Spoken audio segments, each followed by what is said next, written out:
Hello guys, peace of the Lord with everyone. You know, uh, I was like, always questioning like what I need to do to go to heaven if I am a Muslim.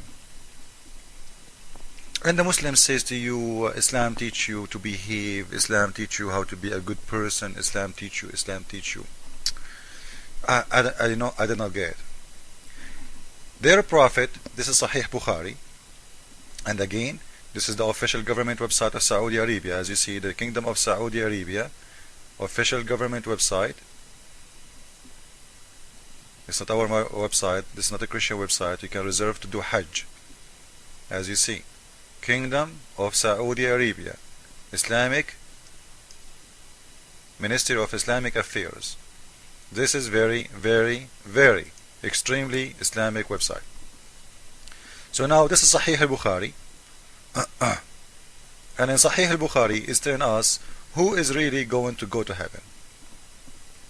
Do I need to go to be a good guy in Islam to go to heaven? Absolutely no. All what you need to do, you say Shahada. And from where I get that, there is many proofs. I will give you some of them. This is Sahih al-Bukhari, the book of Bid al-Khalq, the start of creation, the chapter name, Dhikr al-Malaika, mentioning the angels. Hadith number 2983. And as you see, this is hadithislam.com. The Prophet, he's saying, the Prophet of Islam, he's not my Prophet for sure. قال لي جبريل, Gabriel, he told me, من مات من أمتك, the one who did die from your nation, and he do not worship any God but Allah, he will enter the heaven. دخل الجنة. And he will never enter the hell or the fire. The Prophet, he said, even if he committed adultery and he steal, he said, even if you commit adultery and you steal, he said even. So in Islam, simply clear. You are going to heaven, you do adultery, you do steal, you are a bad guy, you do drugs, you do whatever you want to do. Go and do everything. And this is explained to us, the Muslim behave. Muslims, they go and do all kind of dirty stuff all their life, and they go to Hajj, they walk around the Kaaba few times, and then they are clean. They kiss the black stone. If you ask Muslims why the black stone is black, they will say it used to be white, but when you kiss it, the black stone is sucking your sin. Sucking your sin. So when you go to do Hajj, you will be clean again. But in any way, you clean or you are not, you are going to go to heaven. And this is what the Prophet of Islam is saying by himself. And in here you will see there is no need to repent. There is no need for anything. Because the promise is very clear. Anyone from your nation who did die, and he believed in Allah, he is going to go to heaven. No hell. No hell. Absolutely no hell. The Prophet, he said to him, even if he did adultery, even if he commit zina, he said yes. Even if he steal, he said yes. So what is left? This is why we see Muslims are allowed to steal, especially from Christians, from Jewish. It's okay for them because this is not haram. And even harming Muslims is not haram. Because you know what? Anyway, I'm going to go to heaven. Anyway, I'm going to read the hadith. It's very clear. And this is a contradiction for what Muhammad he say in different places. Because Muhammad, you will see in those hadith, he is just Muhammad trying to seduce people to believe in him. He's talking to a bunch of Bedouin. All of them, they are adulterers, they are thieves, they are killers, they are criminals. So he's saying to them, you know what, just believe in Allah and you will go to heaven. What you will lose? What you will lose? Just do it. And if you want to read the explanation of the hadith, by the way, it's in front of you, in the same page.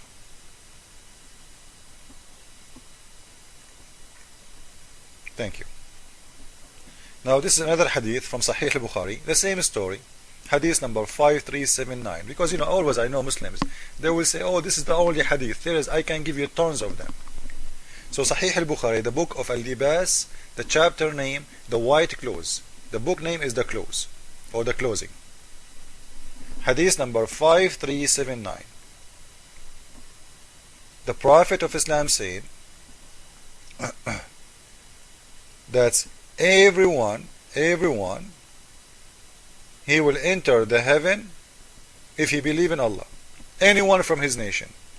Even if he commit adultery, and even if he is a thief.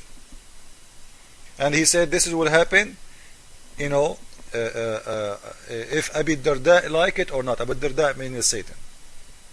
So the Satan, the Satan, when we say the Satan is making us doing sin, so what he's trying to do? What he's trying to do? If we will go to heaven anyway, after we do sin, so what the idea? This will show the idea, how stupid is the whole idea of Islam. Just believe in Allah, and you are going to go to heaven. So you can be, you can be a dirty man, you can do whatever you want to do, but you are going to go to heaven. What are you worried about? And this is explaining the behavior of Muslims all over the Middle East, all over in Pakistan, drugs, adultery, thefts, all kind of disgusting stuff you can see ever, and you can dream. And by the way, always they accuse the West for being adultery people and being dirty and being pigs. But the Muslims cannot keep one street clean in the Middle East. Not even one street. And adultery is legal in Islam. We will talk about it. We will show you a verse in the Quran saying that adultery is legal. Prostitution, exactly. Prostitution. But this is a different topic. Let us finish this one. This is the same hadith from what? From the book of Sahih Muslim. The book of Sahih Muslim. So, this is hadith number 138. Sahih Muslim, the book of Al-Iman, the faith. The chapter name, who did die and he don't worship any God but Allah, he will enter the heaven. This is even the chapter name. And you will see the same story saying that's وَإِنْ زَنَا وَإِنْ سَرَقْ وَإِنْ زَنَا وَإِنْ سَرَقْ. Even if he commit adultery, even if he's a thief, even if he commit adultery, even if he's a thief, he will enter the heaven. Guaranteed, don't worry about it. And you will see in here that's no need to repent. And this is the danger about this. Like, what? If he's saying, okay, if you repent, you will enter the heaven. No, he's saying it clearly. If you believe in Allah, you don't commit shirk, that's it, you are in heaven. He didn't say any one of the Muslims who did not commit shirk and he did sin, but he repent for God, he will be forgiven and enter heaven. No, he said anyone who do not commit shirk with Allah, he is going to enter the heaven, guaranteed, even if he commit adultery, even if he do sin. And this is showing us how filthy this teaching, because it's just to seduce people to join, especially people who they are filthy and bad. Join in, get in, don't worry. Even if you are dirty, so what? I will let you go inside the heaven, just believe in me. So this is what Muhammad trying to do, trying to make everybody believe in him. Anyway, we will continue later talking about how the Prophet of Islam used to order Muslims to rent women for sex.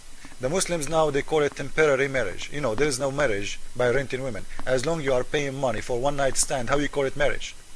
They say, and even the name of that marriage, they call it mut'a, which means sexual joy. This is what the name.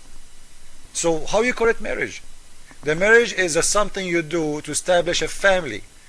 This, what your Prophet himself practiced, it is about how to have a woman for one night or 2 nights or 3 nights, and you pay her, and before even you sleep with her, you make an agreement with her for how many days you want to sleep with me and how much money you will take as payment. You see, and this is the Prophet of God allowed in his men, and he himself practicing that, to rent women in the bed for sexual need only, not for family, not to marry. So they call it marriage, but it's absolutely not a marriage. This is what Muhammad did. He gave different names for adulteries. It's adultery, he called it marriage. But, and here, before we finish this one, as you see, even if you commit adultery, even if you are a thief, you do not need to repent in Islam. You will enter to heaven. Just believe in Muhammad, just believe in Allah, and you are inside the heaven of Allah, where you are going to have what? You will have 72 women for sex. Because the whole idea of Islam is sex. You pray, you fast, you die, you kill, you hate for Allah. And then what you will get? Sex. This is why I believe strongly that Allah is a sex God. Thank you.